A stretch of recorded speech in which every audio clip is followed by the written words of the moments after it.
In a quiet room in the Pacific Northwest, a man sits at a desk made of a simple maple plank resting on two gray filing cabinets. Outside, the rain falls on the Puget Sound, as it has for most of his 75 years. On a shelf to his left rests a small stone, no larger than a thumb, carved from red-banded jasper with a sheet of gold on its back. It bears a lion, a tree, a serpent, and 7 engraved eyes. For over 3,000 years, according to the Hebrew Bible, a stone like this was worn by the high priest of Israel. This man believes it is that very stone, the Urim and Thummim, and for nearly 60 years, he has used it as a quiet compass for a life of extraordinary, unseen labor. His name is Dallas James. Most people have never heard of him. He was not a televangelist. He did not build a megachurch or write a best-selling book. For the majority of his working life, he earned his wages as a janitor, mopping floors, emptying trash cans, and locking doors at the end of the day. But beside that physical work, in the quiet hours before dawn and late into the night, he was translating the Bible.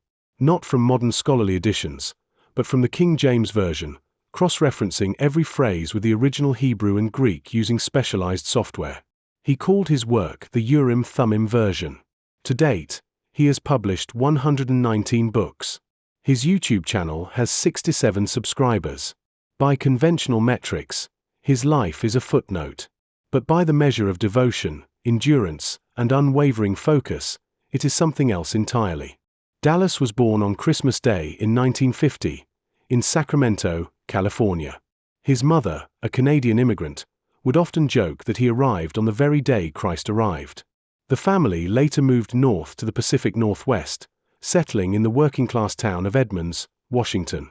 It was there, in his youth, that he began attending the worldwide Church of God. This was no ordinary congregation. They kept the seventh-day Sabbath, rejected Christmas and Easter as pagan, and taught a radically different view of prophecy and salvation. They were outsiders in their own communities. But for a quiet, studious teenager, their Saturday services offered a different kind of invitation. In 1967, at age 16, a minister preached on Genesis 1 verse 2, debating whether the earth was formless or became formless after an initial creation.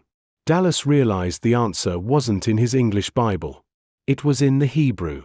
And he didn't know Hebrew. That moment planted a seed. He bought his own King James Bible and began the work that would consume the rest of his life. He had no formal training, no seminary degree, no academic credentials. What he did have, however, was an unlikely mentor. In his late teens, he began corresponding with Dr. Ernest L. Martin, a respected biblical scholar, archaeologist, and former dean at Ambassador College. Martin was excavating in Jerusalem, publishing groundbreaking work on biblical chronology, and he began sending his unpublished drafts to this working-class teenager in the Pacific Northwest for review. For over 20 years, Martin's scholarship became Dallas's university. Through those letters, Dallas absorbed rigorous methods of textual analysis, chronological calculation, and archaeological correlation. He was learning to read the Bible not as a collection of isolated verses, but as a unified, historically anchored document. Meanwhile, the day job continued.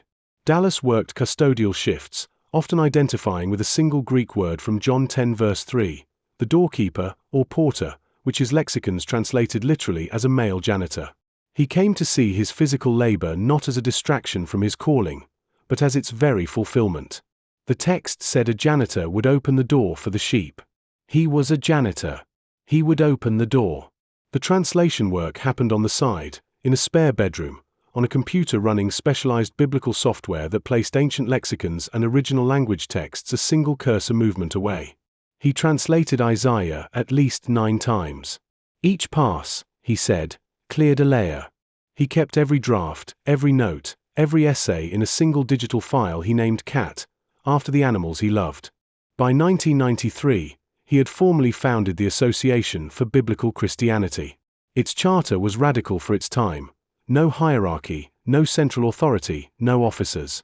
Just Christians equal in authority to one another, united by 9 core doctrinal points. He ran a bulletin board system called Lion's Den in 1994, connecting with a small but dedicated circle of readers over dial-up modems. When the internet arrived, he launched BibleProphet.com, which would operate continuously for 18 years.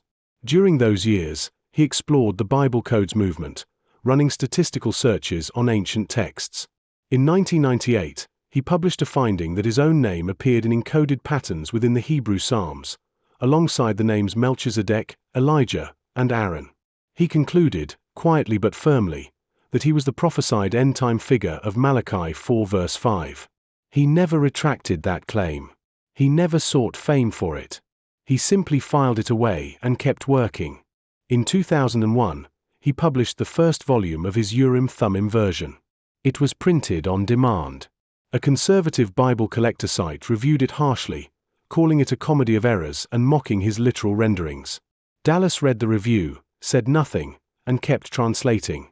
Over the next decade, he published dozens more volumes, covering the entire Bible, along with theological studies, prophetic analyses, and historical investigations.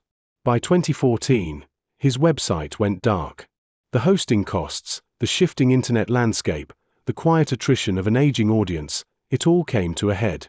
In 2016, at age 65, he wrote a book chronicling what he believed was a 20-year labor that had failed. He called it exactly that. A labor that failed. He ended the book with a question from Isaiah 53 verse 1. Who has believed our report? And to whom is the arm of the Lord revealed? 3.5 years later, on a Thursday afternoon in September 2019, Dallas took a nap on his couch. He woke up shouting. He had seen a vision. A bare, three-dimensionally transparent arm, filled with intricate, multicolored light. Behind it stood a figure in a short, sashed robe, suspended above the circular earth, looking down as if preparing to descend. That evening, he sat with his e-reader. It opened automatically to Isaiah 53 verse 1. The same verse. The same question. But now, he believed, it had an answer. The arm had been revealed. That vision reorganized everything that followed. He began developing a theology of what he called the transphysical resurrection body, a body not of reconstituted flesh, but of structured, transparent light. He built a statistical tool called the Shield Protocol, a complex hermeneutical engine designed to test his interpretations against his own Bible translation using cryptographic randomization, Bayesian corrections, and genre-sensitive tagging. Every morning, he runs a draw. He reads the output. He takes notes. He keeps going. In 2017, anticipating the collapse of the digital age, he had already begun preserving his life's work in print. He published the Jubilee edition of his Bible, verseless, chapterless, arranged in what he believed was the original manuscript order. He published the Cat Files, a direct printout of his 30-year digital archive. He bound up the testimony, quite literally, so it would survive whatever darkness he believed was coming. In December 2025, at age 75, he boarded a flight to the Philippines. 8 years earlier, from his desk in Seattle, he had identified Bislig City on the island of Mindanao as the prophesied end-time Philadelphia of Revelation 3. He went to see if the land matched the text. Standing at Tinuyan Falls, a massive 4-tiered waterfall, he witnessed a rainbow hold steady above the second tier for 2 full hours. In his reading, it was a sign of covenant mercy, a physical overlay confirming a spiritual mapping. He took his notes. He returned to the Pacific Northwest. The desk was waiting. Today, Dallas James is 75.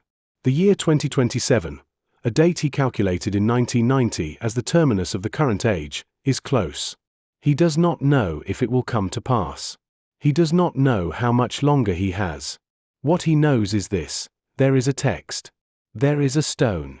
There is a wife who has stood beside him for over 20 years, honored quietly in the dedication of every single book he publishes, alongside an unnamed woman from the Gospel of Mark whom he has publicly memorialized in every document since 1994.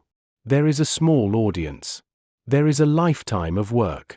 And the labor continues. He opens the next verse. The cursor moves. The rain falls outside. And a man who spent 60 years at a maple plank desk, translating sacred words while the world passed by, keeps his promise. Not for fame. Not for scale. But because the text demanded it. And because, in the quiet hours of a working life, he found exactly what he was looking for.